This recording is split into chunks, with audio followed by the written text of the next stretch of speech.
They call themselves the world's policemen, the defender of democracy, the last best hope of mankind.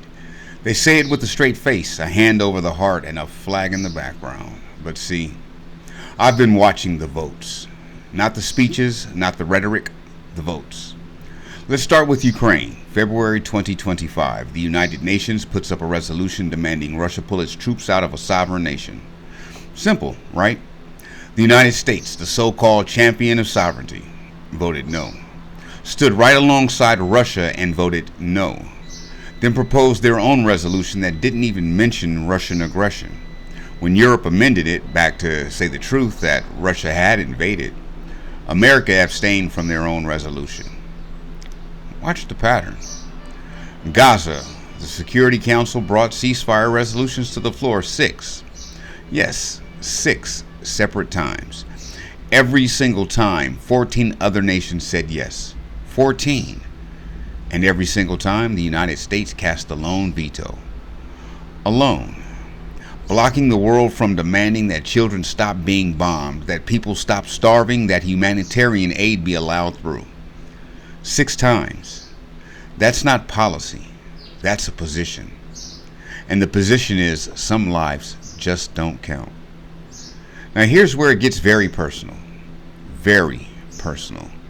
This past week, Thursday, March 26, 2026, the United Nations put a resolution on the floor declaring the transatlantic slave trade the gravest crime against humanity. 193 nations in that room. Ghana brought it.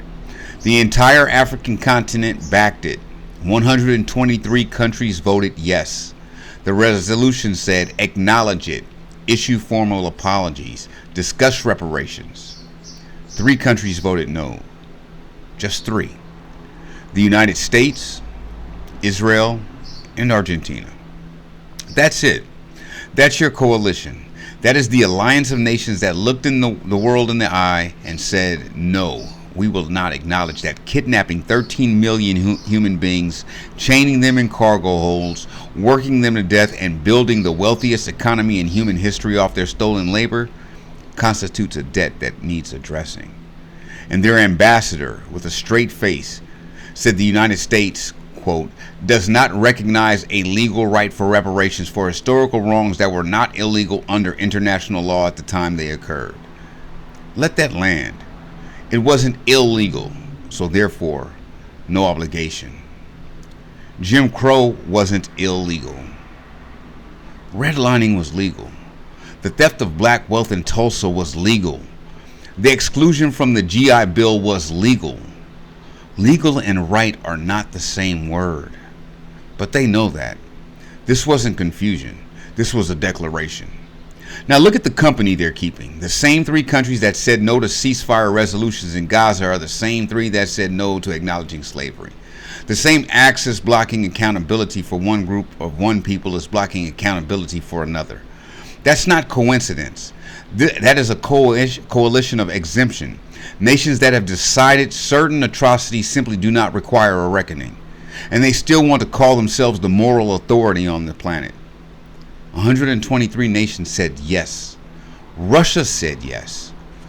China said yes. Every voting African country said yes. But the United States, the country built on that labor, the country that will remind you every 4th of July about liberty and justice for all, said no. The vote doesn't lie. The rhetoric says freedom. The vote says whose. Yes. This is America, the only one I've known.